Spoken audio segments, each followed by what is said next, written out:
Hello everyone. कैसे हो आप सब? आई होप आप सब बहुत ही अच्छे होंगे एंड आपका प्रिपरेशन जो है बहुत ही अच्छे तरीके से चल रहा होगा। लास्ट 4-5 दिन में कुछ वीडियोस नहीं आ सका, जिसका रीज़न था कि मुझे वायरल फीवर हो गया था और अभी पूरी तरह से ठीक तो नहीं हूँ, बट इतना है कम से कम ही कुछ छोटे छोटे पार्ट्स में मैं आपके लिए वीडियोस बना सकूँ। तो अभी अपना कॉर्पोरेट अकाउंटिंग का मैराथन जो था वो फाइनेंशियल अकाउंटिंग के बाद होना था, बट फाइनेंशियल अकाउंटिंग का एक पार्ट अभी बचा हुआ है, मैं उसको बहुत जल्द उसको भी मैं कवर करा दूंगा। आज हम लोग सीएमए इंटर कॉर्पोरेट अकाउंटिंग का एमसीक्यू पूरा पूरा कवर करने वाले हैं। जैसे हम लोगों ने फाइनेंशियल अकाउंटिंग में एक ही पीडीएफ में सारा का सारा एमसीक्यू कवर किया था, जितना भी रिसोर्सेस है आईसीएमआई का, उसी तरह से आज भी हम लोग क्या करेंगे। जितना भी कॉर्पोरेट अकाउंटिंग का एमसीक्यू है, चाहे वो स्टडी मटेरियल से हो, पास्ट पेपर से हो, mock test paper, model question paper जो हमारा प्यारा न्यू सिलेबस में, फिर वर्कबुक का क्वेश्चन, जितना भी क्वेश्चन है ये सब कुछ हम लोग कवर करेंगे। इसका मैंने एक एमसीक्यू बुकलेट बना दिया है और ये जो बुकलेट है ये आपको टेलीग्राम चैनल पे मिल जाएगा। मैंने लिंक डिस्क्रिप्शन में दे रखा है, आप टेलीग्राम चैनल सब्सक्राइब कर रखो तो आपको वहाँ पर सारा अपडेट्स भी मिलते रहेगा, है ना। चलो आ जाओ, तो हम लोग अभी स्टार्ट करते हैं अपना एमसीक्यू मैथन। इसमें लगभग हमने 175 प्लस एमसीक्यूज कवर किया है। इसके बाद आपको और कुछ भी नहीं करना, मोर देन इनफ है ये सारा रिसोर्सेज इसमें कवर्ड है ना। और देखो, ऐसे भी अगर आपको कॉन्सेप्चुअल नॉलेज है तो एमसीक्यू ऐसे भी आप कर लोगे, बट एक बार देखा हुआ रहेगा तो बहुत सही है। एंड आई होप इससे आराम से सारा एमसीक्यूज आपका कवर हो जाएगा, इससे बाहर से कुछ नहीं आना चाहिए, है ना। चलो आ जाओ। तो पहला हमारा होगा chapter share capital and debentures, जिसमें अपना issue, forfeiture, issue of shares, bonus and right issue, preference share redemption, buyback of shares, issue of debenture, redemption of debenture, underwriting, ये सारा हमारा कवर्ड है शेयर कैपिटल एंड डिवेंचर वाले chapter में। फिर हम लोग करेंगे फाइनेंशियल स्टेटमेंट, फिर कैश फ्लो, फिर बैंकिंग, इंश्योरेंस, इलेक्ट्रिसिटी, और फिर इंड एएस का एमसीक्यूज, ठीक है। और इंड एएस का मैराथन मैंने ऑलरेडी अपलोड कर रखा चैनल पे, अगर आपने नहीं देखा तो वो देख लो। एंड इसके जस्ट बाद हम लोग करने वाले फिर क्यू एंड मैराथन बाकी अपना चैप्टर्स का, ठीक है। चलो आ जाओ, देखते हैं हम लोग क्या है। तो सबसे पहला क्वेश्चन है पर which is the following is A category of share capital of company. तो शेयर कैपिटल का कौन सा इसमें से कैटेगरी है? देखो, ऑथोराइज कैपिटल, इसका मतलब क्या होता है कि ये हमारा मैक्सिमम कैपिटल है, कंपनी इतना इशू कर सकता है। इशूड कैपिटल का मतलब क्या होता है कि उस ऑथोराइज में से अभी कंपनी कितना इशू कर रखा है। एंड कॉल्ड अप, उसमें से कितना कंपनी अभी तक मांगा है। तो ये तीनों ही हमारा कैटेगरी तो है शेयर कैपिटल का, मतलब यहाँ पर ऑल ऑफ द अबव होगा। विच of the following will be the highest amount, इसमें से कौन सा सबसे हाईएस्ट होगा, मैंने हाईएस्ट होगा कौन सा ये बताना हम लोग को, ठीक है। तो पेड अप कैपिटल का मतलब क्या होता है, जो कॉल्ड अप के बाद कितना वो लोग पे कर रहे हैं, है ना। हो सकता है पेड अप ज्यादा हो, कॉल से एडवांस कभी कभी होता है। तो पेड अप मतलब कितना पे कर रखा है पब्लिक। ऑथोराइज मतलब होता है मैक्सिमम कैपिटल, तो ये हमारा हाईएस्ट अमाउंट वाला होगा। सब्सक्राइब मतलब क्या होता है, कितना सब्सक्राइब कर रखा है पब्लिक, है ना, जो हमने इशू किया था उसमें कितना सब्सक्राइब कर रखा है पब्लिक। और रिजर्व कैपिटल का मतलब क्या होता है, जो हमने इशू किया था, है ना, बट हम अभी उसको कॉल नहीं कर रहे हैं, हम लोग कॉल करते हैं in the event of liquidation of company, तो उसको बोलते हैं रिजर्व कैपिटल। तो हाईएस्ट कौन सा इसमें से, authorise capital. The part of called up capital which is offered and is actually paid up by the members is known as, तो हम लोग जो मान लो कॉल्ड अप किया गया था कंपनी द्वारा और उसमें से कौन जितना जो पे करता है पब्लिक, उसको क्या बोलते हैं, उसको हम लोग बोलते हैं paid up capital. The situation when the number of shares applied is less than the number of share offered, मान लो अगर क्या हुआ, कंपनी 1 लाख शेयर इशू करता है और 95,000 ही सब्सक्राइब करता है पब्लिक में, क्या देखो आप वापस से पढ़ते हैं हम लोग। Number of shares applied for is less than, मतलब अप्लाइड हुआ 95 और जो ऑफर हुआ था वो था 1 लाख, तो कम है, इसको हम लोग बोलते हैं अंडर सब्सक्रिप्शन, ठीक है ना। At the time of public issue of share, sequence of steps क्या क्या हम लोग का होता है, वो issue, prospectus, select merchant banker, नहीं पहले मर्चेंट बैंकर सेलेक्ट होता है, select merchant banker, receive money नहीं तो मर्चेंट बैंकर होता है, फिर प्रोस्पेक्टस इशू होता है, देन हम लोगों का एप्लीकेशन का पैसा आता है, ठीक है। तो यहाँ होगा C. When a share holder fails to pay call the company if import by articles, अगर आप कॉल का पैसा नहीं दे रहे हो, ठीक है, तो आपको जनरल रिमाइंडर भी दिया जाता है, 14 डेज का नोटिस आपको मिलता है, फिर भी आप नहीं मान रहे हो तो आपको शेयर में फोरफिट करना पड़ता है, बट उसके लिए आर्टिकल्स में पावर चाहिए, तो बोलता है ठीक है, तो अगर इम्पॉर्ट बाय आर्टिकल्स है तो ये में फोरफिट द शेयर्स, ठीक है। The discount allowed on reissue of forfeited shares is debited to, देखो नॉर्मली तो डिस्काउंट अलाउड हम लोग कर नहीं सकते हैं, सेक्शन 53 में मना कर रखता है हम लोग को कि हम लोग डिस्काउंट पे शेयर इशू नहीं कर सकते, एक्सेप्ट सेक्शन 54 वाला बात जो सिक्योरिटी शेयर्स में आता है। बट यहाँ पर क्या बोलता है कि जो री इशू हो रहा शेयर वहाँ पर यदि डिस्काउंट, हाँ वहाँ पे डिस्काउंट दे सकते हैं हम लोग मैक्सिमम एक अमाउंट, ठीक है। तो वहाँ पर जब डिस्काउंट देंगे तो डेबिट क्या करते हैं हम लोग, तो वहाँ डेबिट होता है शेयर फॉरफीचर अकाउंट, इसको डिटेल में जब हम लोग क्यू एंड ए मैथन करेंगे वो समझेंगे अच्छी तरह से और भी, ठीक है। तो यहाँ पर देखो क्या बोलता है, डिस्काउंट अलाउ किए री इशू ऑफ फॉरफिटेड शेयर, तो इसको हम लोग कहाँ पे डेबिट करेंगे, डेबिट करेंगे हम लोग फॉरफिटेड शेयर में, ठीक है। और dash holder can not have voting right. देखो डिबेंचर होल्डर को वोटिंग राइट नहीं होता, प्रेफरेंस से होल्डर वालों को कोई वोटिंग राइट नहीं होता, इक्विटी से होल्डर को वोटिंग राइट होता है ईच एंड एवरी मीटिंग में, है ना। तो बोथ ए एंड बी, मतलब जनरल मीटिंग जो होता है वैसे बात है, मीटिंग मतलब जनरल मीटिंग की बात मैं कर रहा हूँ, बोर्ड मीटिंग सा नहीं, वहाँ तो सिर्फ बीओडी को है। when a share is issued at value greater than its face value, मतलब फेस वैल्यू मान लो इसका 10 है और इशू हो रहा है 11 पे, है ना, तो ज्यादा तो क्या बोलते हैं उसको लोग प्रीमियम, तो यहाँ पर शेयर जो इशू हुआ वो हुआ प्रीमियम पे।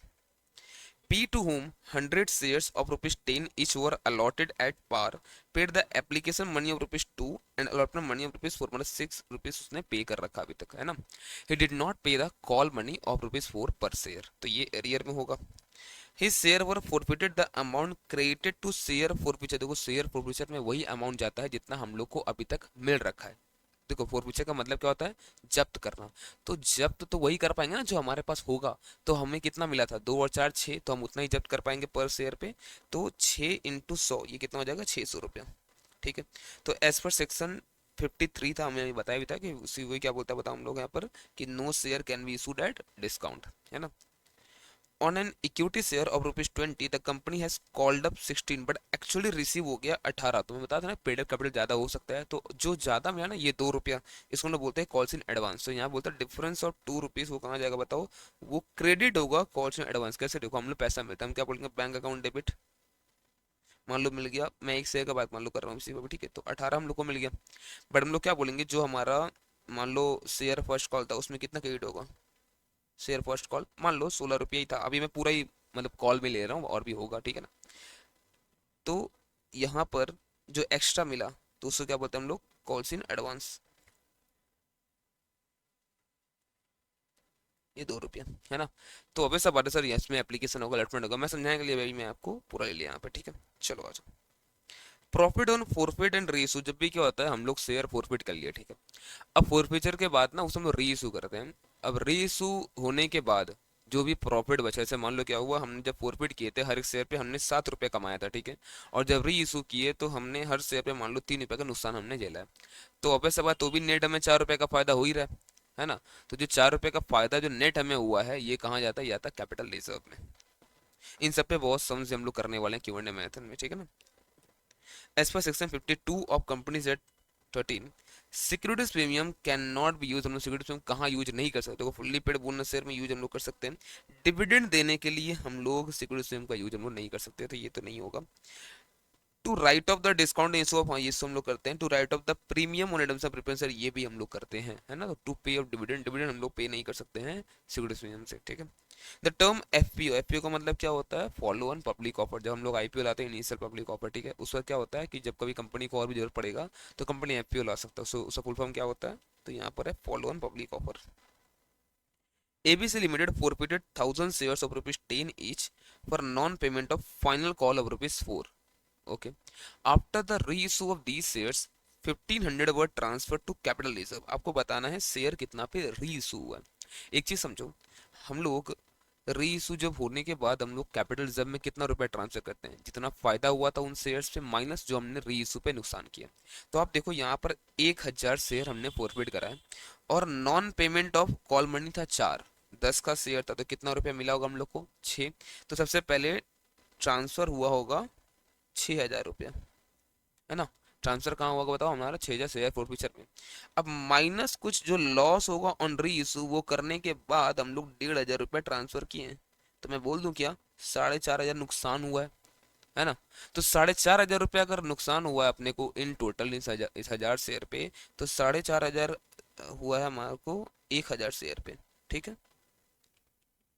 तो हर एक शेयर पे लॉस कितना हुआ है, 4.5। तो 10 का शेयर 4.5 के लॉस पे सेल हुआ है, मतलब री इशू हुआ है। तो 5.5 इतना करके हम लोग इशू किए होंगे, तो 5.5 इंटू 1000, 5,500 में ही हम लोग का री इशू हुआ था, ठीक है। Find out the correct answer sequence on the following, क्या क्या, तो पहले बोला प्रो रेटा अलॉटमेंट, फिर shares offered for subscription through IPO, over subscription, amount given Decis. सबसे पहले क्या होगा, शेयर ऑफर हुआ होगा तो ये होगा हमारा 1। उसके बाद पब्लिक सब्सक्रिप्शन किया होगा, ओवर या अंडर, प्रोरेटा का बात तो ओवर ही हुआ होगा, तो इसके बाद ये हो जाएगा 2 नंबर में। फिर उसका प्रोरेटा हम लोग किए होंगे, किसको कितना देना हम लोग डिसाइड करेंगे उस समय, और फिर हमने एक्चुअल में अलॉटमेंट ड्यू करेंगे और फिर रिसीव करेंगे ना। तो पहले यहाँ पर हो जाएगा 2, फिर उसके बाद ये 3 तो दिख रहा है क्या, 2 3 1 एंड 4, तो ये हमारा डी नंबर आंसर, ठीक है, done. Next, as per section 52 वही सिक्योरिटी स्विंग वाला बात कर रहे हैं। से a premium account may be applied to which of the following, issue of fully paid bonus share, yes कर सकते हैं, फुल्ली पेड बोनस शेयर कर सकते हैं। राइटिंग ऑफ प्रिलिमिनरी एक्सपेंसेस, ये भी हम लोग कर सकते हैं। फिर writing of the expense of the commission paid और डिस्काउंट अलाउड ऑन इशू, ये भी हम लोग कर सकते हैं, मतलब तीनों ही हो सकता है हमारा, तो मतलब ये हो जाएगा all of the above. Which of the following is or are the statutory books of the company? Register of charges होता है स्टेटरी बुक, रजिस्टर ऑफ मेंबर भी होता है, रजिस्टर ऑफ डिबेंचर, ये सबका सब हमारा स्टेटरी बुक्स में आता ही है, तो ऑल ऑफ द अबव। हाँ, अब इसमें अकाउंट से कोई लॉजिक नहीं, इसमें कंपनी लॉ पढ़ो, वो ज्यादा समझ में आएगा, ठीक है ना। When shares are allotted they will be credited to which account, जब हम लोग शेयर अलॉट करते हैं हम लोग कौन से अकाउंट को क्रेडिट, ऑब्वियस सा बात है, क्रेडिट तो हमेशा हमारा जब भी शेयर हमारा अलॉट हो जाएगा कौन सा क्रेडिट होता है हमारा, शेयर कैपिटल, है ना। सर कैसे होता है ये, जैसे हम लोग को मिलता है, मान लो हम लोगों को एप्लीकेशन मिला, हम लोग क्या बोलते हैं, bank account debit to share application, अब जो भी रही कोई से प्रेफरेंस शेयर एप्लीकेशन, फिर शेयर एप्लीकेशन अकाउंट डेबिट जैसे अलॉट हुआ क्या बोलते हैं हम लोग, टू शेयर कैपिटल, तो क्रेडिट क्या हो रहा है अलॉटमेंट पे, शेयर कैपिटल ना, ठीक है। Which of the following is not a feature of sweat equity share, sweat equity share का फीचर क्या नहीं है इसमें से, there are these are only to directors और एम्प्लॉइज, यस ये डायरेक्टर और एम्प्लॉय कोई, दीज आर इशूड होगा, these are issued only to directors और employees, they are issued only for acquisition of tangible, नहीं ये इंटेंजिबल्स के लिए हम लोग इशू करते हैं, ठीक है, टेंजिबल्स नहीं, तो ये तो नहीं है इसका। There by nature equity share है, तो ये इक्विटी शेयर ही, और दबाव तो ये भी नहीं है, यहाँ पर क्या हो जाएगा बी, ये इसका फीचर नहीं है ना। अंडर राइटिंग एग्रीमेंट, अब यहाँ से अंडर राइटिंग स्टार्ट है, ठीक है। अंडर राइटिंग एग्रीमेंट कितने तरह का होता है, देखो अंडर राइटिंग एग्रीमेंट हमारा दो तरह से हो सकता है, एक आइदर फुल अंडर राइटिंग करो या फिर पार्शियल अंडर राइटिंग, हमारा दो तरह के यहाँ पे हो सकता है, फुल या फिर पार्शियल।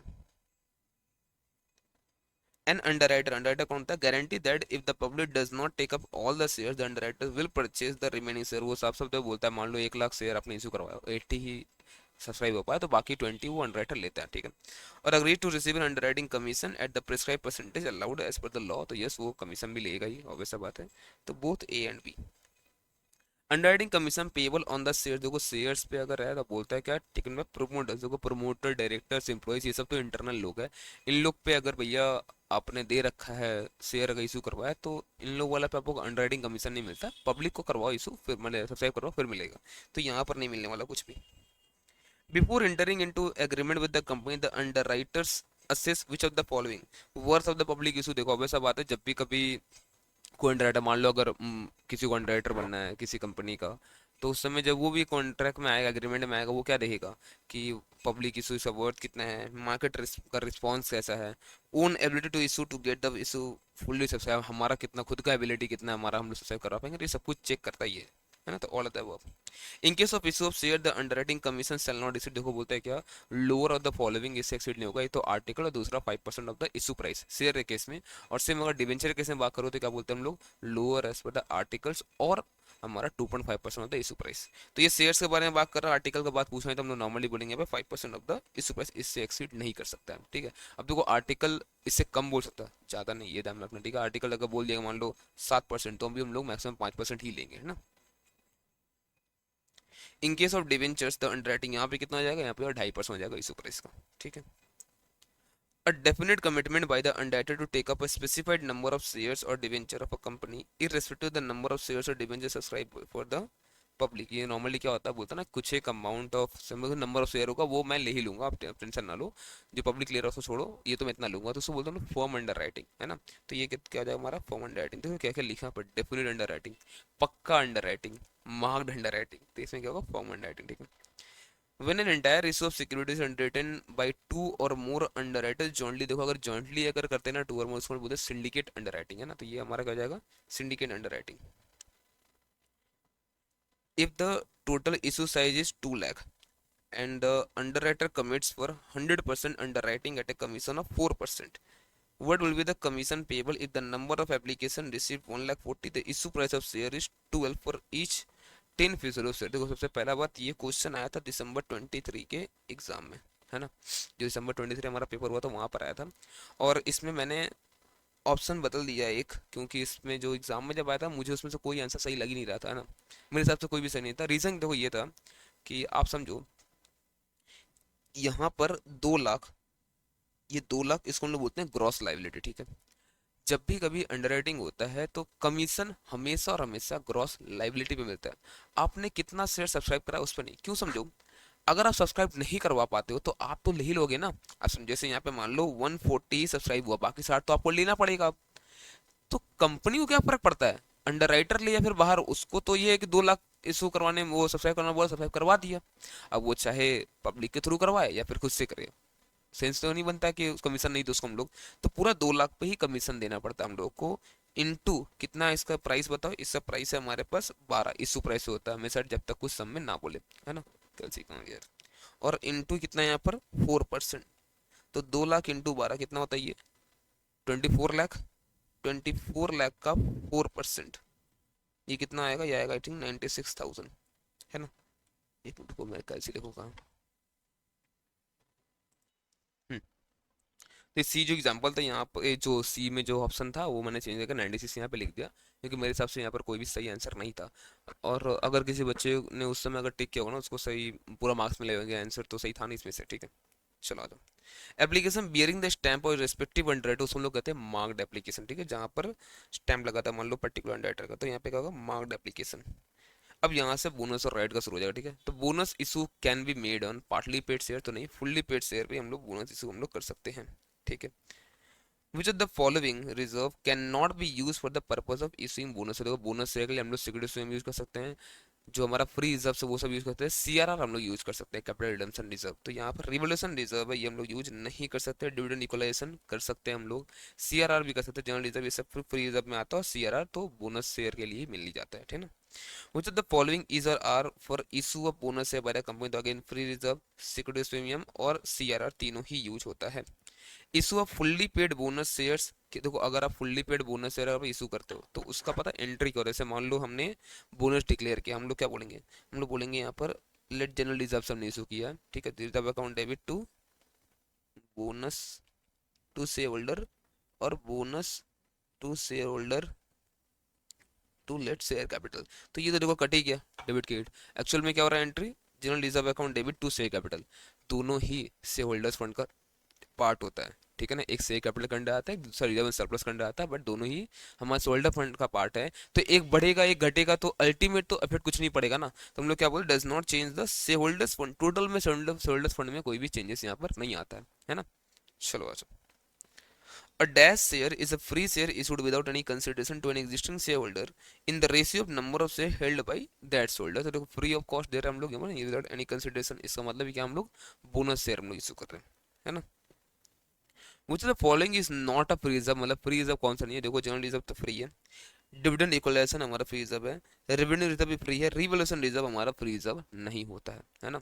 चलो, which of the following is or are the advantage of right issue, तो यहाँ पे राइट इशू का बात किया गया है, तो देखो क्या क्या यहाँ पर, the control is in the hands of existing share holder. देखो राइट इशू का मतलब ही क्या होता है, कंपनी जब भी कभी एफपीओ लेकर आने वाला है तो पहले अपने एग्जिस्टिंग शेयर होल्डर को पूछ लिया, वरना क्या होता है उनका राइट जो है डाइल्यूट हो जाता है अगर आप उन लोगों को नहीं दे रहे हो।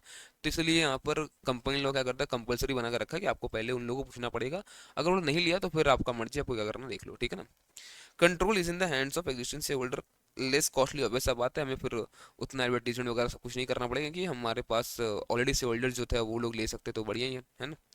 No dilution existing value the share, तो डायल्यूशन नहीं होगा, तो यहाँ पर बोलता है ऑल होता है वो। Right share can be offered by the company to person other than existing, हाँ हम लोग कर सकते हैं, कंपनी लोग अलाउ करता है, बट उसके लिए हमें एसआर स्पेशल रिजोल्यूशन हमें पास करना पड़ता है, ठीक है ना। If a company makes bonus issue S 2:3, इसका मतलब पता क्या होता है कि अगर आपके पास 3 शेयर्स ऑलरेडी है तो आपको 2 बोनस शेयर मिलने वाला है ना। तो इसका मतलब क्या है, for every 3 shares 2 bonus shares will be allotted, ठीक है। चलो नेक्स्ट, वैल्यू ऑफ राइट, देखो वैल्यू ऑफ राइट कितना क्या होता है, तो मतलब कितना फायदा मिल रहा है, तो वैसा बात है जो मार्केट वैल्यू है लेस जो एवरेज प्राइस है, मार्केट वैल्यू मान लो अगर 50 रुपये हो चुका, एवरेज प्राइस हम लोगों को मतलब मान लो अगर 48 में अगर मिला तो हम लोग का 2 रुपया हमारा वैल्यू होगा, और क्या, तो market value less average price of the shares, ठीक है। Which of the following statement is true, इसमें से कौन सा ट्रू, तो बोला shares are bought back to increase the holding of promoter, सही बात है, यहाँ से बाईबैक का शुरू होने वाला है।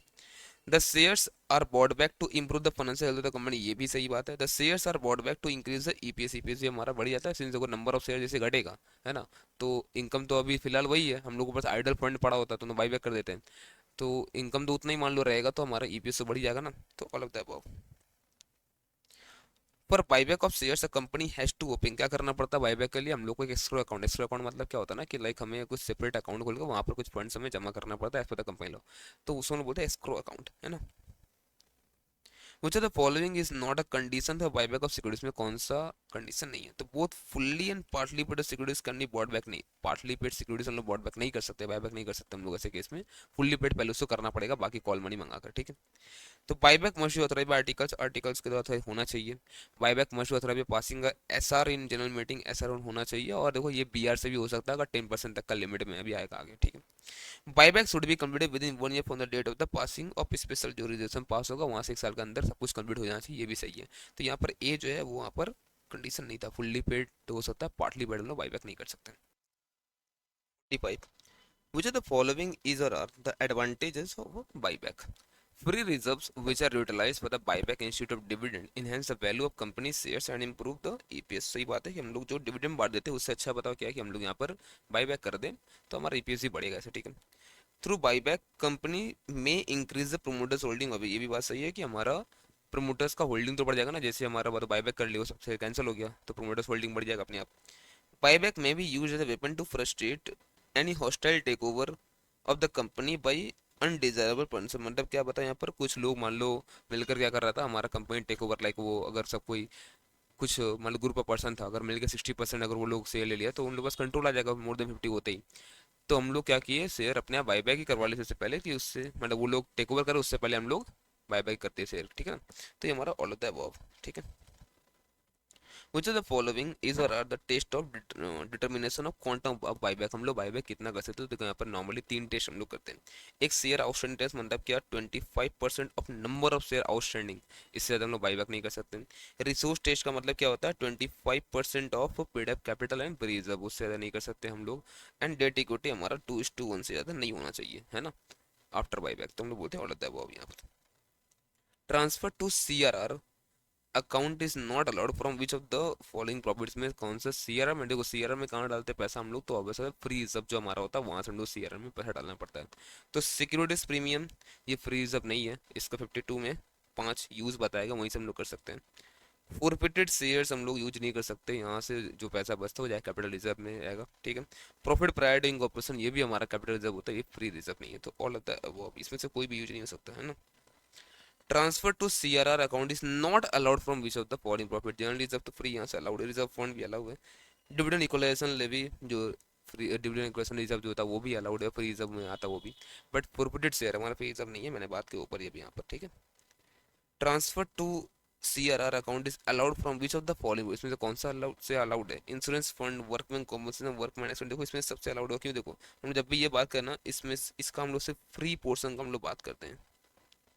अगर यहाँ पे कुछ नहीं बोला है तो हम लोग ये मानेंगे फ्री पोर्शन, जैसे हम लोग क्या होता है फ्री पोर्शन, आपने देखा ना बचपन में वो चीज़ जब हम लोग करते थे पार्टनरशिप, या भी ग्रुप वन नहीं पार्टनरशिप जिन्होंने पढ़ा होगा वहाँ भी देखो क्या होता है बताओ। मान लो वहाँ पर वर्कमैन कॉम्पनसेशन फंड लिखा हुआ है, ठीक है, बैलेंस शीट में 10,000 का, बट हमें बताता है एडजस्टमेंट्स में कि इसका लाइबिलिटी 3,000 का ही है।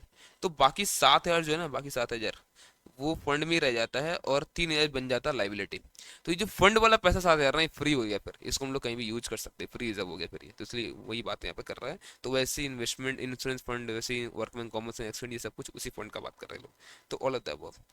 गिवन पेड अप कैपिटल है 10 लाख रुपया, मान लो फ्री रिजर्व है 2 लाख, तो 12 लाख हो गया total. What is the maximum amount permissible, तो मैक्सिमम कितना हम लोग कर सकते हैं भैया? 25%, तो कितना होता है 12 लाख इंटू 20%, 3 लाख।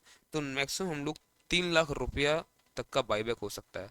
अब मान लो आप कर रहे हो एक शेयर बाईबैक कर रहे हो, मान लो अगर आप 20 रुपया में, है ना, तो मैक्सिमम नंबर कितना होगा पूछा नहीं है अभी, मैं वैसे बता रहा हूँ। तो मैक्सिमम 15,000 नंबर हम लोग बाईबैक हम लोग कर सकते थे, है ना। चलो बट यहाँ पे बस अमाउंट का पूछा है तो हम लोग 3 लाख बोल दिए। पर buyback up to the company board is sufficient, मतलब कितना से बीआर से काम चला है, तो बीआर हमारा 10% तक का काम कर देगा, 10% of paid capital and free reserve, ठीक है ना, वो यहाँ तक का काम हमारा कर देगा बोर्ड रिजर्वेशन, ठीक है। उससे ज़्यादा करना तो फिर आपको एसआर पास करना पड़ता है। Redemption of preference share of company, redemption of preference share क्या कंपलसरी ऑप्शन? देखो भैया कंपलसरी है कि हम लोग ई रिन्यूएबल इशू अब कर नहीं सकते, मैक्सिमम टाइम पीरियड ऑफ 20 साल है। और अगर इंफ्रा प्रोजेक्ट्स का आपका अगर है वो सब अगर चीज़ें तो मैक्सिमम 30 साल के लिए कर सकते हो, उसमें भी कंडीशन है कि 21st ईयर से आपको 10% करके वहाँ पर आपको रिडीम करना पड़ेगा ना। अ कंपनी में issue preference paid accident 20 years किसके लिए, तो बोलता है पेट्रोकेमिकल इंफ्रा प्रोजेक्ट्स के लिए वो कर सकता है, पावर सेक्टर नहीं होता है वो। अब तो यहाँ पे इंफ्रा प्रोजेक्ट के लिए 20 साल से ज्यादा का कर सकते हैं, नॉर्मल हम लोग 20 साल से ज्यादा हम लोग नहीं कर सकते हैं, ठीक है। At present a company can issue preference share which are irredeemable, नहीं renewable after expiry of 20 years, तो नहीं रिन्यूएबल बिफोर एक्सपायर 20 ईयर्स, हम लोगों को 20 ईयर्स के अंदर अंदर कर देना पड़ेगा from date of the issue, 25 वाला नहीं। Partly paid preference share can be redeem, देखो पार्टली पेड प्रेफरेंस शेयर आपको रिडीम अगर करना है तो आपको पहले उसको फुल्ली पेड करना पड़ेगा, और कोई उपाय नहीं है ना, तो कॉल का पैसा मंगाओ फुल्ली पेड करो पहले। तो after operating the permission of company law board, नहीं आफ्टर पासिंग एसआर, ये भी नहीं हो सकता, after the permission of BOD, ये भी नहीं सकता, after making them fully paid up, fully paid up करने के बाद। और देखो सीएलबी अब तो है भी नहीं, वो तो एनसीएलटी अब आ चुका है ना, ये तो पहले क्वेश्चन इसलिए यहाँ पे लिखा हुआ कुछ। Premium on redemption of preference share can be paid out of, दो प्रीमियम रिडम्पशन प्रेफरेंस शेयर कहाँ दे सकते हैं हम लोग का, तो सीआरआर से नहीं दे सकते हम लोग, एग्जिस्टिंग शेयर प्रीमियम से दे सकते हैं, प्रोसीड ऑफ रेशियो शेयर नहीं दे सकते हम लोग, तो यहाँ पर एग्जिस्टिंग शेयर प्रीमियम अकाउंट, तो सेक्शन 52 में इसका यूज भी था। बट इसका ना एक कुछ प्रॉब्लम है, जिस यहाँ पर तो कोई दिक्कत नहीं आएगा, बट ना जब हम लोग redemption of preference share chapter करेंगे वहाँ डिस्कस करेंगे, जब हम लोग करेंगे क्यू&ए मेथड में कि क्या मैं दिक्कत का बात कर रहा हूँ, ठीक है। एमसीक्यू के लिए सही है, लॉजिकली फिर क्या करते हो कैसे होगा वहाँ मैं बात आपसे करूंगा, ठीक है। तो 52 के हिसाब से ये सही है फिलहाल अभी, 56 का B. ABC limited issued 1,14% debenture of 100 each, total amount of interest को इंटरेस्ट हम लोग देते हैं हमेशा फेस वैल्यू पे, तो यहाँ पर देखो 1 लाख डिवेंचर है, ठीक है, 100 रुपया एक डिवेंचर का प्राइस है, तो 14 रुपया हो गया आपका इंटरेस्ट, 14% है, तो इंटू 14 हर एक पे डिवेंचर पे इंटरेस्ट होगा, तो 14 लाख रुपया यहाँ पर जाएगा interest. Dash debenture are those which are transferred by mere delivery, तो हम लोग डिलीवरी से ट्रांसफर कैसे करते हैं नॉर्मली, उसको बोलते हैं बियरर डिवेंचर्स, है ना बियरर, तो रजिस्टर्ड होगा तो सिर्फ डिलीवरी से नहीं होगा, हम लोग को उसको फिर ट्रांसफर करना पड़ेगा वो साइन वाइन करके, जैसे बियरर वाला क्या है कि नॉर्मली आप डिलीवरी कर दी तो हो गया, है ना। Deep limited issued 1,07% debentures of 100 each at a discount of 4%, तो ठीक है, एक एक पे 4 रुपया डिस्काउंट यहाँ हो गया। Redeemable after 5 years at a premium 6%, देखो रिडीम भी होगा 6% प्रीमियम, मतलब वहां भी नुकसान, तो टोटल हर एक पे 10 रुपए का नुकसान झेलना पड़ा हम लोगों को, ठीक है। बोलता लॉस ऑन इशू टोटल कितना है, तो 1 lakh number of debenture into 10 lakh रुपया, है ना, तो यहाँ पर आप 10 लाख रुपया आप मार्क कर सकते हो।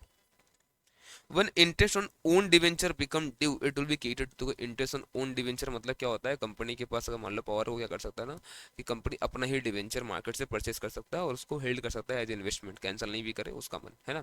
और कैंसिल के साथ साथ उसको बोलते हैं ओपन मार्केट कैंसिलेशन। अगर मान लो यहाँ पर कैंसिल नहीं कर रहा और अपने पास डिवेंचर रख ले रहा है, तो इंटरेस्ट हमें वहाँ पर शो करना पड़ता है, कैसे क्या होगा ये क्यू&ए मेथड में लॉजिकली वहाँ देख लेंगे हम लोग, ठीक है इसको।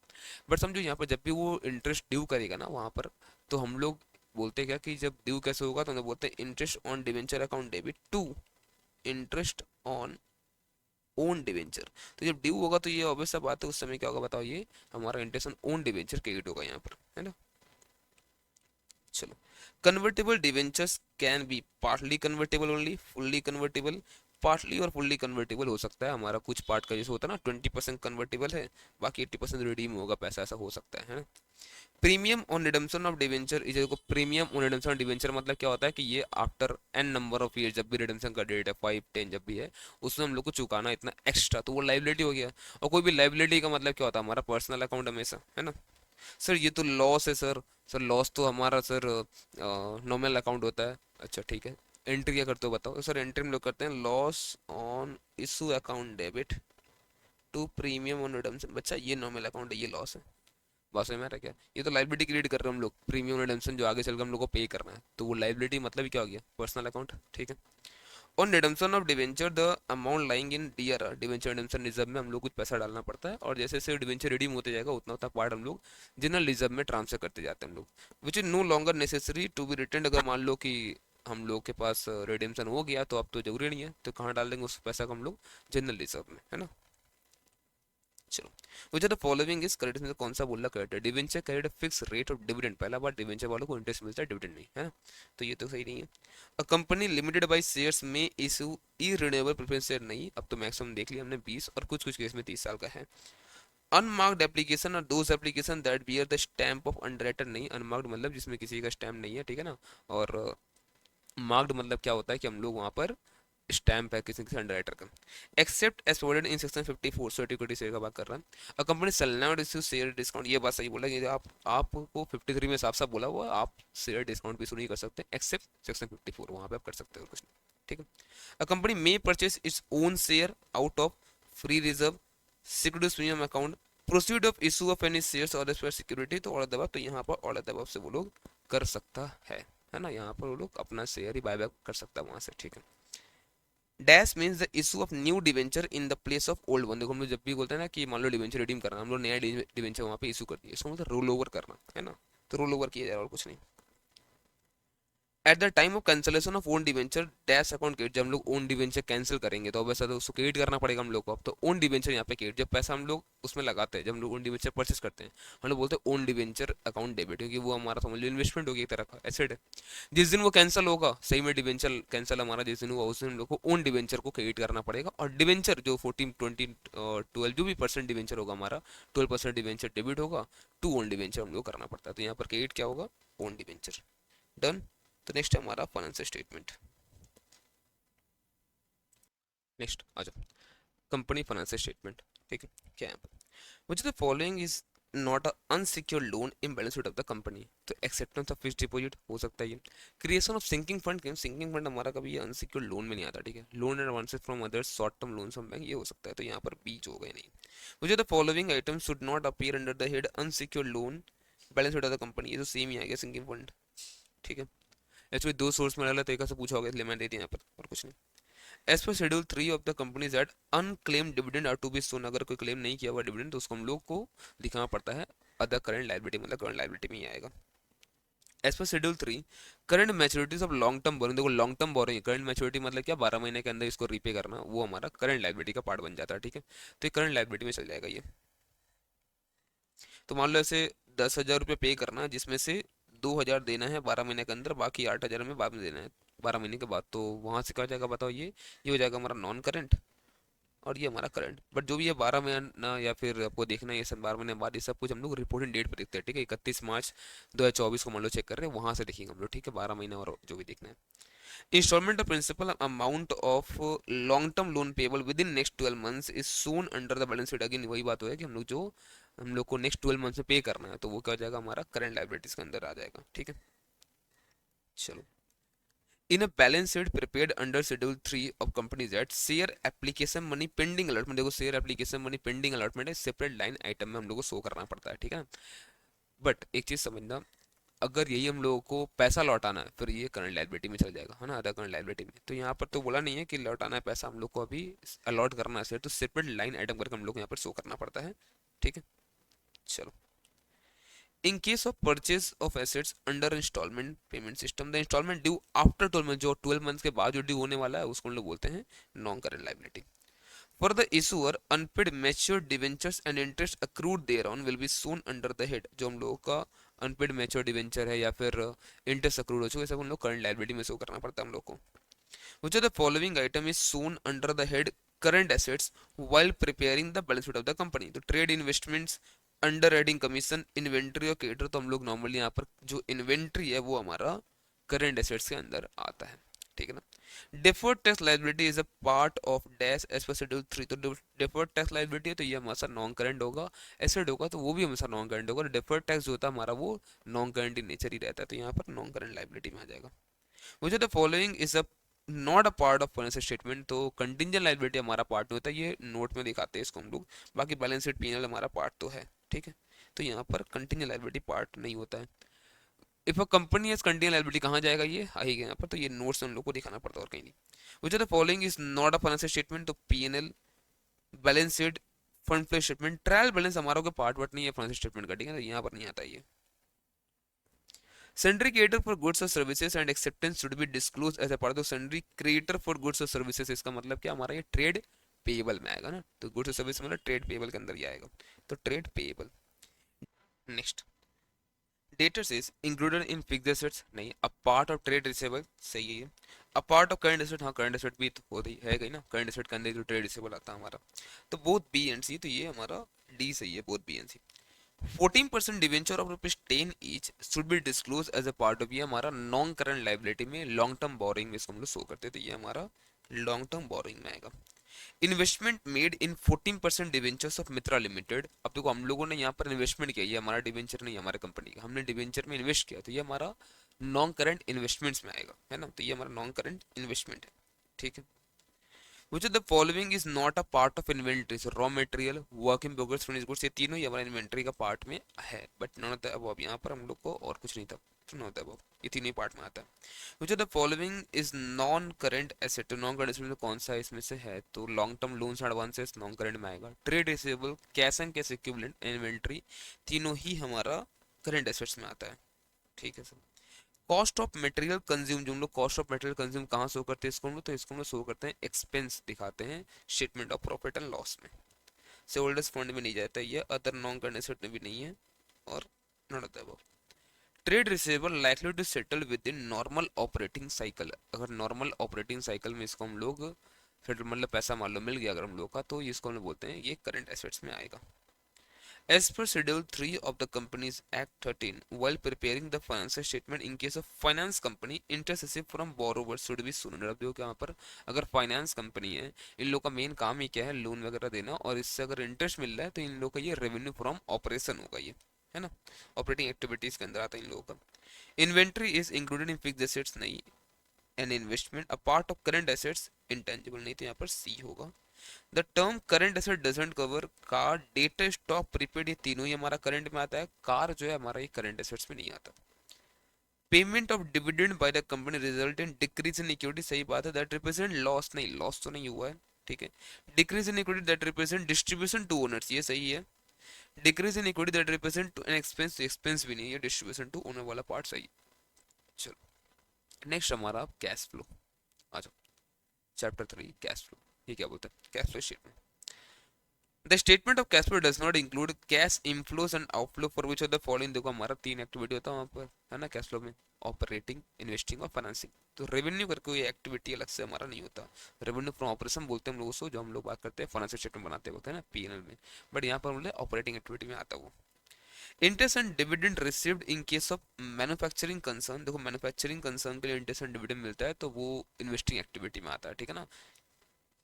तो यहाँ पर कौन सा होगा, इन्वेस्टिंग एक्टिविटी। हाँ, अरे ये अगर फाइनेंस कंसर्न होता तो उन लोगों के लिए ऑपरेटिंग बात होता है ना, वो लोग पैसा इन्वेस्ट किया और उन लोगों को मिला है, तो उन लोगों का काम ही बता क्या, इन्वेस्टिंग कंपनी है, ठीक है। तो फाइनेंस करना, इन्वेस्टिंग करना उन लोगों का काम अगर है तो उसके लिए ऑपरेशन में आएगा, बट हमारे जो मैन्युफैक्चरिंग कंपनी है नॉर्मल, इनके लिए सब इन्वेस्टिंग एक्टिविटीज के अंदर आता है।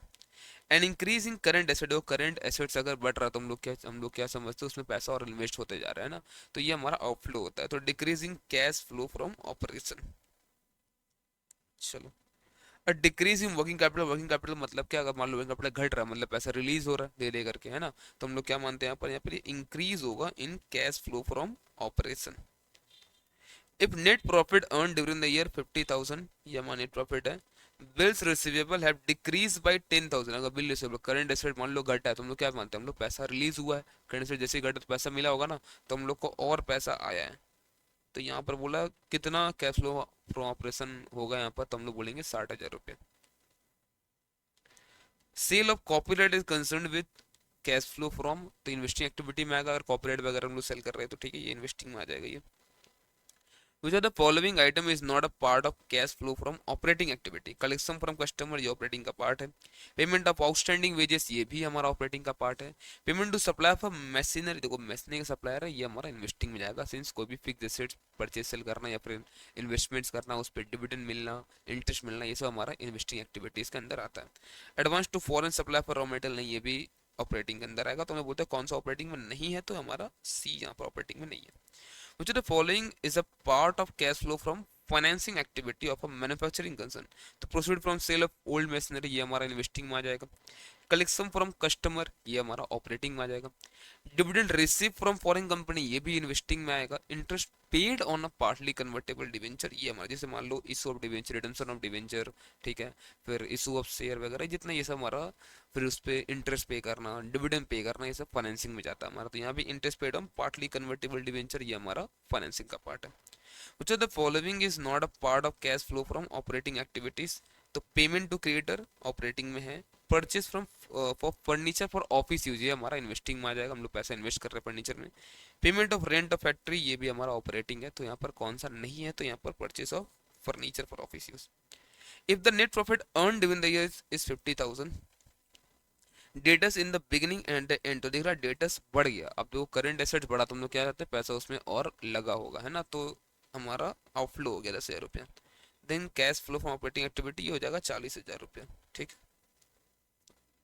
While preparing cash flow statement of XY Limited, a finance company, interest receive, देखो इसके लिए इंटरेस्ट रिसीव क्या हो जाएगा, ऑपरेटिंग एक्टिविटी। ठीक है, फाइनेंस कंपनी है तो ये हो जाएगा ऑपरेटिंग एक्टिविटी में चल जाएगा ये। मुझे the following is not a component of cash flow statement. Cash payment to supplier for goods and service ये आएगा और ये ऑपरेटिंग में आएगा। चार्जिंग ऑफ डेप्रिसिएशन ये नॉन कैश एक्सपेंडिचर है तो हम लोग का ये नहीं आता कैश फ्लो में। Cash advances and loans made to third parties, cash repayment of amount borrowed ये सब हमारे कैश फ्लो में आता है। ये बी वाला पार्ट नहीं आता है। इन case of cash flow statement prepared under indirect method, वहाँ पे क्या होता है बता दो, दो मेथड होता है हमारा, डायरेक्ट और इनडायरेक्ट। डायरेक्ट में क्या करते हैं हम लोग, वहाँ पर जितना भी रिसिप्ट हुआ है ऑपरेटिंग नेचर का सब लेते हैं, माइनस करते हैं ऑपरेटिंग का सारा पेमेंट हम लोग। बट जो इंडेड मेथड होता है वहाँ पर नेट प्रॉफिट से स्टार्ट करते हैं हम लोग, उसमें ऐड बैक करते हैं सारा नॉन कैश नॉन ऑपरेटिंग चीज़। ये सब कुछ करने के बाद फिर लेस करते हैं कोई अगर हम लोग का नॉन ऑपरेटिंग इनकम, जैसे मान लो gain on sale of land हो गया, गेन ऑन सेल ऑफ कोई दूसरा एसेट हो गया, ये सब चीज़ ये सब हम लोग लेस कर देंगे यहाँ से। सब कुछ करने के बाद जो आता है उसको बोलते हैं फंड फ्रॉम ऑपरेशन या फिर cash flow from operating activities before working capital changes. फिर हम लोग working capital current asset liability का चेंजेस हम लोग वहाँ पर करते हैं, है ना। तो यहाँ पर क्या पूछ रहे हैं अपन, in case of cash flow statement prepare under इंडेड method, decrease in current liability. Decrease in current liability मतलब क्या मानते हैं, जैसे मान लो हमारे पास क्रेडिटर पहले 10,000 था और अब 8,000 हो गया, तो डिक्रीज हुआ तो हम लोग ऐसा मानते हैं कि पेमेंट हुआ है ना। तो पैसा गया होगा हमारे पास 2,000 रुपया, तब ना लायबिलिटी घटा है, तो यहाँ पर डिडक्ट होगा कैश फ्लो फ्रॉम ऑपरेशन में से। डेप्रिसिएशन इज एडेड बैक, मैंने बताया ना कि हम लोग जब नेट प्रॉफिट ले लेंगे उसमें ऐड बैक करते हैं नॉन कैश और नॉन ऑपरेटिंग का जो इतना हमारा आइटम डेबिट हुआ होगा पीएनएल में। तो ये डेप्रिसिएशन कैसा आइटम है बताओ, यहाँ पर हमारा नॉन कैश आइटम है तो ये हम लोग बोलता है ऐड बैक करते हैं हम लोग arriving at the cash flow operating activity में। किस वजह से, तो बोलता है depreciation is a non cash expenditure. सही बात है, depreciation does not affect profit, ऐसा बात तो नहीं है, अगर अफेक्ट करता ही नहीं प्रॉफिट को तो हम लोग यहाँ पर उसका बात भी फिर नहीं करते ना। Depreciation only affect the balance sheet not the profit loss. गलत है सब चीज, तो हमारा ए होगा यहाँ पर सही। Cash payment to supplier is a part of dash under dash में है तो ये हमारा आ जाएगा ऑपरेटिंग में। हम लोग सप्लाई मतलब जिससे हम लोग गुड्स वगैरह परचेस कर रहे हैं उसका बात करते हैं। How should the revaluation of fixed asset treated in the cash flow. देखो अगर आप रिवैल्यू करते हो, रिवैल्यू मतलब क्या, आपके पास एक एसेट था 10 लाख का वैल्यू था, उसका आपने रिवैल्यू किया, मानते हैं आपने अकाउंटिंग स्टैंडर्ड्स को फॉलो करके रिवैल्यू किया, बट इससे कुछ पैसा का आना जाना नहीं होता रिवैल्यू करने से, तो ये कैश फ्लो का पार्ट नहीं बनता है जब तक एक्चुअल में सेल नहीं हो जाए, है ना। तो under cash flow from financing operating investing do not appear in the cash flow, तो ये अपीयर नहीं होता भैया कैश फ्लो में, क्योंकि अभी तक कुछ पैसा एक्चुअल में आया तो नहीं है। इंक्रीज इन बैंक ओवरड्राफ्ट, देखो बैंक से ओवरड्राफ्ट अगर करवा रखे हम लोग, ये हमारा फाइनेंसिंग एक्टिविटी में आता है, ठीक है। तो अगर इंक्रीज हुआ है मतलब और पैसा आया है ना। जैसे मान लो क्या हुआ, 50,000 का ओवरड्राफ्ट था, 70,000 ओवरड्राफ्ट कैसे हो गया, आपने 20,000 और लिया होगा, तो फिलहाल कैश फ्लो तो बड़ा होगा ना, तो हम लोग क्या बोलते हैं यहाँ पर, ये इनफ्लो है from financing activity. Which of the following would not represent the cash outflow for the business, तो इसमें से कौन सा कैश आउटफ्लो नहीं है। Purchase of building for cash, इसमें हमारा पैसा जाएगा, है ना। The sale of land for cash, इसमें पैसा आएगा तो इनफ्लो है, ठीक है। Retirement of long term debt, तो हम लोग वहाँ पर लॉन्ग टर्म रिटायरमेंट हम लोग अर्ली पेमेंट मान लो करवा दिए तो पैसा जाएगा इसमें से भी हमारा। Payment of cash for dividend, ये भी हमारा पैसा जाएगा, तो यहाँ पर बी, यहाँ पर हमारा पैसा आने वाला है। यहाँ क्या पूछा था हम लोग से, कौन सा आउटफ्लो नहीं है मतलब इनफ्लो है, तो यहाँ पर बी, ठीक। Cash receive from disposal of fix asset, तो फिक्स रेट बेचकर पैसा मिला है तो हम लोग क्या बोलते हैं, क्योंकि फिक्स रेट परचेस सेल करने से हमारा इन्वेस्टिंग एक्टिविटी में आता है।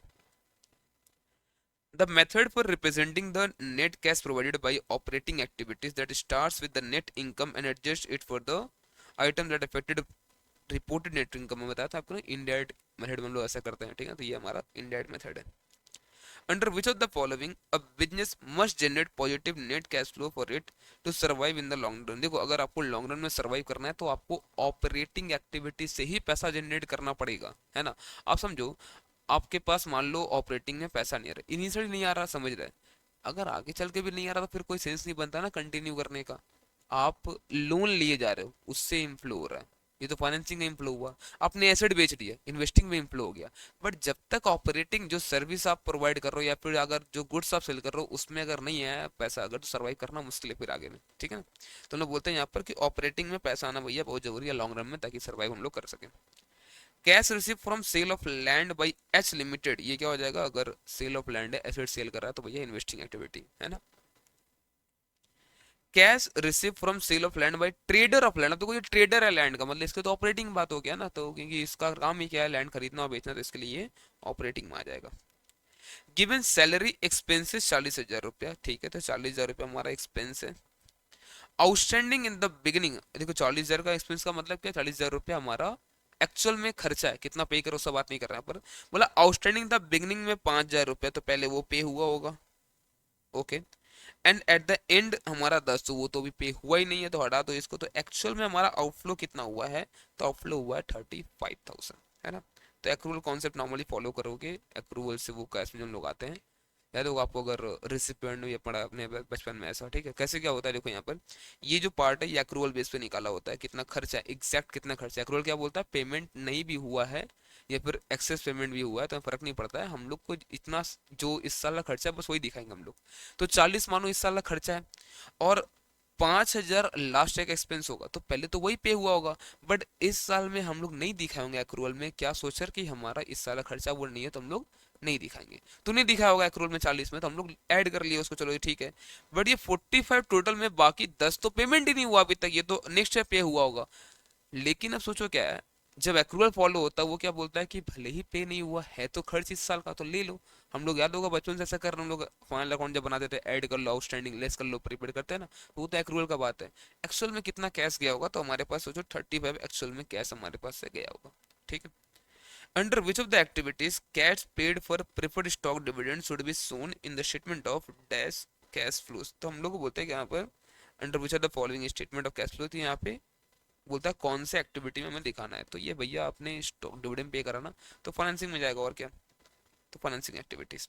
Issue of preference share issue करना, इक्विटी शेयर इशू करना, डिवेंचर्स इशू करना, इन सबका रिडेम्पशन करवाना, ये सब कुछ हमारा फाइनेंसिंग में आता है। Dash implies bank balance and other risk free short term investments and advances which are readily encashable, है ना, तो ये हमारा कैश इक्विवेलेंट में आता है ना।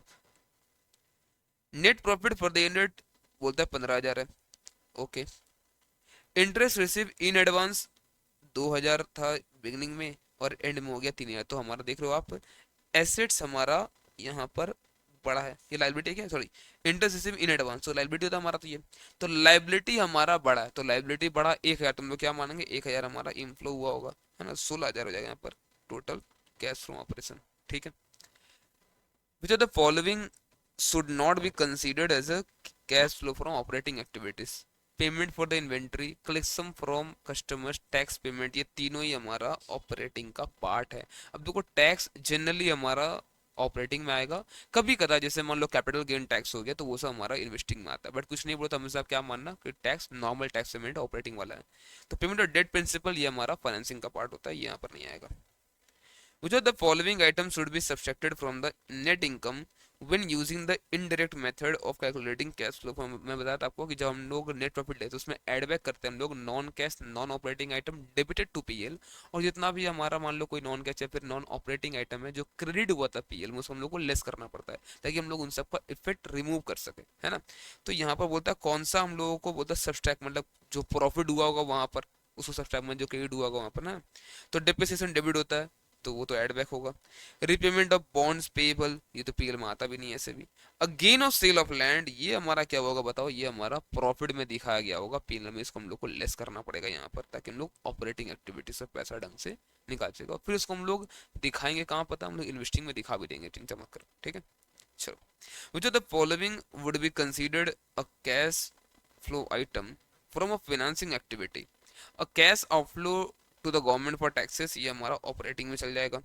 A cash outflow to repurchase the firm's own common stock, ये हमारा इन्वेस्टिंग में दिखा सकते हैं इसको हम लोग, है ना।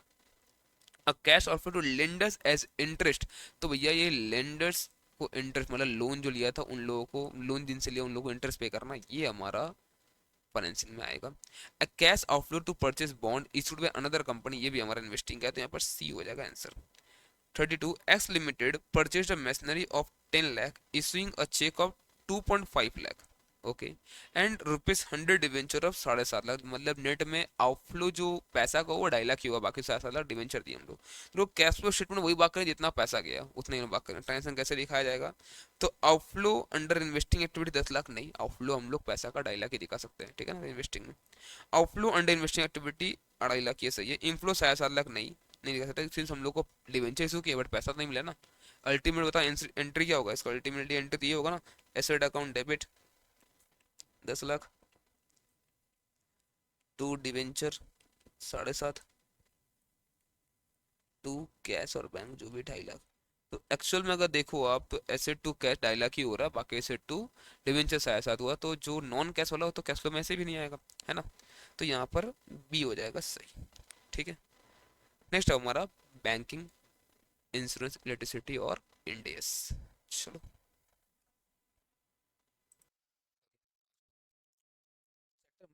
बैंकिंग कंपनी क्या बोलते हैं? Bank shows the provision for income tax hid under contingency account other liabilities and provision, तो other liability and provision में हम लोग दिखाते हैं इसका, हम लोग provision for income tax। In case of banking companies, entries in the personal ledger are made from the personal ledger में entries कहाँ से होता है? तो सर वाउचर से हम लोग एंट्री करते हैं बैंकिंग कंपनी के पर्सनल लेजर्स में, ठीक है ना। नॉन परफॉर्मिंग एसेट किसको बोलते हैं हम लोग? जो हमारा, जिससे हमारा मतलब अब इनकम जनरेट नहीं हो पा रहा है, ठीक है। तो an asset that ceases to generate income. A non-performing asset is वही बात होगी, an asset that ceases to generate income। Rate of provisioning by a bank for advances doubtful for more than 1 year but less than 3 year। देखो अगर doubtful है more than 1 year अगर हो चुका but less than 3, तो इसको हम लोग 40% हम लोग प्रोविजन बनाते हैं। अगर 3 साल से ज़्यादा हुआ तो 100 करना पड़ता है, लेकिन ध्यान में रही सब सिक्योर्ड का बात चल रहा है। अगर अनसिक्योर्ड हुआ तो पूरा पूरा 100% प्रोविजन बनाना पड़ता है ना। अब banking company is required to maintain dash provision on unsecured portion of doubtful. देखो अगर आपको अगर अनसिक्योर्ड पोर्शन आ जाएगा 100% आपको बनाना पड़ता है, वो उपाय नहीं है। अब banking company needs to transfer minimum dash of its profit to reserve fund, तो 25% ऑफ प्रॉफिट इन लोगों को ट्रांसफर करना पड़ता है रिजर्व फंड पे। मुझे the following is or are the part of general ledger of banking company. इसमें क्या कहता है? तो इन लोग जितना कंट्रोल अकाउंट, पीएनएल, ये सब इसमें आता है, ठीक है ना। तो ऑल ऑफ द अबव ये सभी इसमें आएगा, ऐसे कंट्रोल अकाउंट, ठीक है, और पर्सनल लेजर, पीएनएल सब इसमें आ जाएगा। General ledger of banking company does not contain control ledger, तो कंट्रोल अकाउंट्स आएगा, एसेट अकाउंट भी आएगा, कॉन्ट्रा अकाउंट भी आएगा। बैलेंस शीट हमारा यहाँ पर नहीं आता, इसमें बैलेंस शीट और एक रेवेन्यू अकाउंट बोलते हैं हम लोग, ये इसमें नहीं आता, ठीक है। और रेवेन्यू तो इसका पार्ट भी नहीं है, वो तो हमारा इंश्योरेंस में आता है, ठीक है, बट एक एमसीक्यू में आया था, ये रहा यहीं पे। इन case of banking company general ledger does not contain, तो हमारे यहाँ पे रेवेन्यू अकाउंट ये कंटेन नहीं करता है इसमें, ठीक है। Rate of provision advances doubtful for more than 3 years, तो ये मोर देन 3 हो गया, तब ये 100% हम लोग को प्रोविजन बनाना पड़ता है। Which of the following is not a part of the profit and loss account prepared by a banking company? तो income expenditure P&L, deferred revenue expenditure ये हमारा उसमें नहीं आता P&L में, ठीक है। Which of the following is an objective of bank's bookkeeping system? To keep up to date detailed ledger, सही बात है। To balance the trial balance every day, ये भी हम लोग करते हैं। To keep all control accounts in agreement with the detailed ledger, तो हमारा ये सभी सही है, और वो डेट ऑफ बिल है बोलता है 5/1/22, अमाउंट ऑफ बिल है 57,000, पीरियड है 5 मंथ। तो पहले मेच्योरिटी डेट इसका कब आ जाएगा? 5/1 है तो 5 महीना मतलब 8/6/2022 इसका आ जाएगा maturity date. Rate of discount जो था 8% था। What is rebate on bill discount? Rebate मतलब क्या? यहाँ पर देखना पड़ेगा हम लोगों को कि कितना जो अमाउंट है वो इस साल का इनकम नहीं है, नेक्स्ट ईयर का इनकम, मतलब समझ लो जैसे बोलते हैं ना प्री रिसीव्ड इनकम, वैसा वाला पार्ट यहाँ पे कितना है, ठीक है। तो पहला बात आप देखो इसमें कितना डिस्काउंटिंग इनकम आपको मिला होगा बैंक को यहाँ पर, इंटू 8% इंटू 5/12, तो 57,000 इंटू 8% इंटू 5/12, ये रहा 1,900 रुपया। पहला बात तो 1,900 रुपया बैंक लिया होगा। अब आपको देखना पड़ेगा 1,900 में कितना पोर्सन आपका प्री रिसीव्ड है, मतलब अपने नेक्स्ट ईयर का इनकम है वो, है ना। तो 1,900 देखो कितना दिन तक का यहाँ पे आता है, 8/6/22 तक। तो जनवरी में हो गया 26 दिन, 28 दिन हो गया अपना फरवरी में, मार्च, अप्रैल, मई, और यहाँ हो गया आपका जून का 8 दिन। तो टोटल 26, 28, 54, 54 यहाँ पर 30, 31, 61, फिर से 31 और 8, टोटल ये आ रहा है 154 डेज। तो 154 डेज में हम लोग 1,900 रुपये कमा रहे हैं, है ना। 154, इसमें से देख लो आप कितना आपका ईयर एंडिंग के बाद का पड़ रहा। तो यहाँ पर ये वाला जो पोर्शन है अप्रैल मई जून 69 डेज, तो 1,900 डिवाइडेड 154 इंटू 69, 851.298 मतलब यहाँ पर 851.30 ले लो यहाँ पर, ठीक है ना, चलेगा। Next, insurance. Actual valuation relates to, ये किससे रिलेट करता है एक्चुअल वैल्यूएशन बताओ? बैंकिंग कंपनी, इलेक्ट्रिसिटी, इंश्योरेंस, से इंश्योरेंस रिलेटेड है ये, है ना। As per insurance regulatory and development authority regulation and insurance company required to prepare balance sheet बनाना पड़ता है, रेवेन्यू अकाउंट भी बनाते हैं, पीएनएल भी हम लोग बनाते हैं, तो ऑल होता है वो। Survey expense for marine insurance claim, हम लोग क्या करते बताओ? अगर मान लो कभी लॉस हुआ तो सर्वे करवाना पड़ता है ना, तो सर्वे जब होगा तो उसको हम लोग क्लेम के खर्च में ऐड करते हैं, हम लोग added to the claim. Which of the following is not a mandatory financial statement of a general insurance company as per IRDA regulations? तो रेवेन्यू अकाउंट बनाना पड़ता है, profit and loss balance sheet से बनाना पड़ता है, कैश फ्लो इनके लिए compulsory नहीं है, तो यहाँ पर हम लोग बोलते हैं कैश फ्लो कंपलसरी है। Which of the following is a principle of insurance? Principle of indemnity, fulfilment of loss, ये हमारा प्रिंसिपल में आता है इसमें। इंश्योरेबल इंटरेस्ट, जो आप इंश्योर्ड करा लो, जिस सब्जेक्ट मैटर ऑफ इंश्योरेंस है वो आपका क्या बोलते हैं उसको हम लोग, उसमें आपका इंटरेस्ट होना चाहिए। प्रिंसिपल ऑफ उबर में फिट, ये क्या होता है हमारा कि अटमोस्ट गुड फिट, मतलब आपको सारा बात डिस्क्लोज करना चाहिए, है ना, तभी आपको बाद में क्लेम मिलेगा, दोनों पार्टी सब कुछ बात डिस्क्लोज करनी चाहिए दोनों को ही। तो ऑल ऑफ द अबव, यहाँ पर सभी प्रिंसिपल तो है। इन case of life insurance policy, bonus में बी ऑन, बोनस हमारा यहाँ पे तीन टाइप का हो सकता है, एक तो बोलते हैं कैश बोनस, दूसरा हम लोग इंटरिम, और तीसरा रिवर्जनरी बोनस, तो यहाँ तीन तरह का बोनस हमारे यहाँ पर आ सकता है। Bonus paid at the end along with the policy amount to the policy holder, उसी को क्या बोलते हैं हम लोग? रिवर्जनरी बोनस, है ना। Losses of theft are covered by, तो लॉस ऑफ थेफ्ट जो हमारा कवर्ड होता है वो होता है बर्गलरी इंश्योरेंस पॉलिसी से, हम लोग इसको हम लोग कवर करते हैं ना। When the same risk and the same subject matter insured with the more than one insurer, तो हम लोग इसको बोलते हैं डबल इंश्योरेंस कराना, है ना, तो ये हमारा डबल इंश्योरेंस है। When an insurance transfer a part of risk to another insurance, हम लोग क्या करते हैं, मान लो हम लोग को इंश्योरेंस हम लोग के पास से कराया, इंश्योरेंस बहुत बड़ा था तो हमें लगा कि अच्छा हुआ क्या कुछ पार्ट कुछ से दूसरे कंपनी से इंश्योर्ड हम लोग करवा ले, है ना। तो जो इंश्योर्ड पर्सन, उसको कुछ नहीं पता चलता है सब चीज़, जो इंश्योर है वो करता है अपने बैक एंड से, समझ लो, तो इसको हम लोग बोलते हैं री इंश्योरेंस करवाना, है ना। Done. Next, electricity company. The Electricity Act 2003 replaced which of the following three existing legislation? The Indian Electricity Act को ये कर दिया था भैया replace. Electricity supply landing 48, electricity regulatory commission act, ये सबको ही भैया ये तो कर ही दिया था, है ना। तो बड़ा दबाव। CRC stand for central electricity regulatory commission, सही है, central electricity regulatory regulation commission नहीं, सेंट्रल इलेक्ट्रिसिटी रेगुलेटरी कमिटी नहीं, तो यहाँ पर ए होगा सही, CRC का फुल फॉर्म, है ना। Which of the following terms relate to the accounts of electricity company? तो क्लियर प्रॉफिट इलेक्ट्रिसिटी का है, वर्क अनसर्टिफाइड, ये कॉन्ट्रैक्ट कॉस्टिंग आपने जिंदगी में कहीं ना कहीं पढ़ा ही है, AS7 में भी पढ़ा होगा, ग्रुप 1 में था उस समय पहले तो, या फिर आपने कॉस्ट में पढ़ा होगा, है ना। NPA हमारा बैंक से रिलेटेड है, क्लेम आउटस्टैंडिंग हमारा जो है ये इंश्योरेंस से रिलेटेड है। क्लियर प्रॉफिट ये क्या होता है, जब हम लोग को जो इनकम है माइनस सारा एक्सपेंसेस, मतलब जो रेवेन्यू माइनस सारा एक्सपेंसेस प्लस जो अप्रोप्रिएशन हमारा होता है, इन सबको हटाने के बाद जो बचता है उसको बोलते हैं क्लियर प्रॉफिट, है ना। इन case of electricity company, balance of security deposit, जो हम लोग सिक्योरिटी डिपॉजिट करवाते हैं इनिशियल जब हम लोग कनेक्शन लेते वक्त, वो सब नॉन करंट लायबिलिटी में आते हैं, इस पर जो इंटरेस्ट अक्रू होता है वो उसमें नॉन करंट लायबिलिटी में डालते हैं पहले हम लोग, फिर उसको हम लोग बिल के साथ एडजस्ट कर देते हैं, है ना। तो ये हमारा नॉन करंट लायबिलिटी में आता है। Balance of interest accrued on security deposit of electricity company, ये भी कहाँ जाएगा हम लोग का, ये नॉन करंट में ही जाएगा। In case of electricity company, depreciation on asset is calculated based on the rates notified by, तो हमारा जो इलेक्ट्रिसिटी कमीशन है ना वो यहाँ निकालता है CRC। ओ गलती से यहाँ पर बोल्ड हो गया आंसर, ठीक है छोड़ो। In case of electricity commission, while calculating depreciation for the purpose of tariff as per regulation 21, salvage value कितना लेना पड़ता है हम लोग को, यहाँ पर हम लोग को 10% का salvage value हम लोग को लेना पड़ता है ना। In relation to electricity company, the amount of security deposit is equal to load into load factor on the category in which the customer fall into current tariff into, हम लोग कितना देखो, अब नॉर्मली कितना दिन का लेते हैं हम लोग, बोलते हैं बिलिंग साइकिल प्लस आप 45 डेज का आप लेकर आप निकाल लो इसका सिक्योरिटी डिपॉजिट का अमाउंट, ठीक है। Which are the following is or are the main features of electricity act? तो ombudsman scheme for the consumers grievances redressal, yes ये हमारे है यहाँ पर इलेक्ट्रिसिटी एक्ट में। Metering of all electricity supplied is obligatory करवाना, ये भी इसके फीचर्स में है। There are stricter provision to the theft of electricity met, जो पहले बहुत ज़्यादा होता था और इसके लिए अब स्ट्रिक्टर प्रोविजन तो बनाया गया सच में, तो ये हमारा ऑल है वो होगा इसमें भी। That's it. अब बचा हमारा बस इंडिया से, इसको अगर कर ले तो हमारा एमसीक्यूज पूरा हो जाएगा कंप्लीट। ठीक।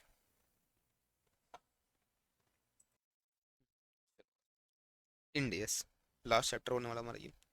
IASB stand for international accounting standard board. सही है ये, इंडियन अकाउंटिंग स्टैंडर्ड बोर्ड तो नहीं, institute of accounting standard board भी नहीं, तो ये हमारा ए होगा इसका सही answer. Ind AS one presentation of financial statement applies to considered financial statement according with index 110, लगता है उस पे भी। Separate financial statement according with index 27, दोनों पे ही हम लोग अप्लाई करते हैं, तो both A and B. The objective of India's one presentation of financial statement is to provide a basis for presentation of general purpose financial statement, सही बात है। Set out overall requirements of the presentation of financial statement, ये भी सही है। Sets out guidelines for the financial statement structure, तीनों ही सही है हमारा, all of the above। An entity shall apply India's one in preparing and presenting general purpose financial statement in accordance with the Indian accounting standards, सही है ये। Preparing and presenting financial statement in accordance with the Indian account standard, ये सही नहीं है कि देखो financial statement सिर्फ नहीं, हम लोगों को बोलना पड़ेगा जनरल पर्पस फाइनेंशियल स्टेटमेंट, क्योंकि वो हमारा जैसे मान लो जो होता है स्पेसिफिक फाइनेंशियल स्टेटमेंट कुछ कुछ होता है, तो वो हमारा उसमें इंडेस लगेगा ही जरूरी नहीं है ना। तो इसमें क्या बोलते हैं हम लोग, जो जनरल पर्पज होगा उसके लिए यहाँ पर हम अप्लाई करना है हमें। Preparing and presenting financial statement accordance with the as नहीं, उसके लिए इंडेस फंड क्यों लगेगा। Preparing and presenting general purpose financial statement in accordance with the as नहीं, ये भी नहीं है, तो यहाँ पर ए हो जाएगा सही answer. Index to inventory does not apply to financial instrument, इस पर अप्लाई नहीं होता है ये। बायोलॉजिकल एसेट्स पे भी अप्लाई नहीं होता, बोथ द अबव, इन दोनों पे अप्लाई नहीं होगा, ठीक है ये। Cost of inventory does not include cost of purchase, आता है। कॉस्ट ऑफ कन्वर्जन भी आता है। Other cost incurred in bringing the inventories to the present location and condition, देखो ये भी आता है। फाइनेंस कॉस्ट, देखो फाइनेंस कॉस्ट भी आ जाएगा अगर इन डेज 23 अगर अलाउ किया तो। बट देखो ये तीनों तो हमेशा आता ही आता है, और ये एक्सेप्शन केस है जब इन डेज 23 अलाउ करेगा तो। और यहाँ पर कोई अदर ऑप्शन हमारे पास तो है नहीं, तो डज नॉट इंक्लूड में जनरली क्या बोलेंगे, मतलब फाइनेंस कॉस्ट यहाँ पर नहीं आता। बट ऐसे पूछो अगर तो इन डेज 23 अगर अलाउ कर दिया तो आता है ना। Which of the following cost are not excluded from the cost of inventory, तो सेलिंग कॉस्ट नहीं आता इन्वेंट्री कॉस्ट में, हटाओ तो इसको। एडमिन भी नहीं आता, एबनॉर्मल लॉस में। कैरेज एंड फ्रेट तो भैया आता ही है ना, तो ये इंक्लूड होगा, मतलब एक्सक्लूड नहीं होगा, है ना। As per index two inventories cost of conversion should not include direct material, indirect material, direct labour, ये सब आता ही है। एबनॉर्मल वेस्टेज मटेरियल ये हमारा नहीं आता है। एबनॉर्मल वेस्ट, नॉर्मल वेस्ट इसी में आया था हमारा, बट एबनॉर्मल ओवर उसको अलग से पीएल में हम लोग को राइट ऑफ करना पड़ता है, ठीक है। द एक्सपेक्टेड सेल वैल्यू जो है वो 20 लाख है, एंड कमीशन लग जाएगा उस पर 10%, मतलब 2 लाख तो भैया अपने पास से गया, तो 18 बचा। टू द एजेंट एनआरवी कितना होगा, तो नेट कितना अपने पास आएगा, तो वो 18 लाख हमारे पास नेट आने वाला है। Which of the following is an employee benefit, short term employee benefit, yes ये तो है ही। लॉन्ग टर्म एम्प्लॉय बेनिफिट भी है, टर्मिनेशन तीनों ही यहाँ पर, मतलब all of the above. Which of the following is not a part of other long term benefit, देखो लॉन्ग टर्म डिसेबिलिटी बेनिफिट ये आता है। रिटायरमेंट बेनिफिट्स ये हमारा अदर लॉन्ग टर्म में नहीं आता है, ये पोस्ट एम्प्लॉयमेंट में चला जाता है ये, तो ये तो अदर लॉन्ग टर्म में नहीं है। Profit sharing and bonuses, deferred remuneration, ये सब आ जाएगा, तो मतलब बी जो है यहाँ पर ये अदर लॉन्ग टर्म में नहीं आता, ये कहाँ जाता है हमारा, ये जाता है हम लोगों का ये पोस्ट एम्प्लॉयमेंट वाले सेक्शन में। The short term employee benefits include wages, salaries, employees contribution to PF, सभी यहाँ पर था, all of the above. Which of the following is a defined contribution, defined contribution मतलब हमें कितना कंट्रीब्यूशन करना है वो डिफाइंड है ना। बेनिफिट डिफाइंड नहीं है, बेनिफिट कितना होगा फिर वो समझे अपना, कंट्रीब्यूशन कितना करना डिफाइंड है, तो ऐसे केस में हम लोग multi employer plan, state plan, insurable, हम लोग किसी साथ भी जा सकते हैं, तो यहाँ पर ऑल ऑफ द अबव, ठीक है।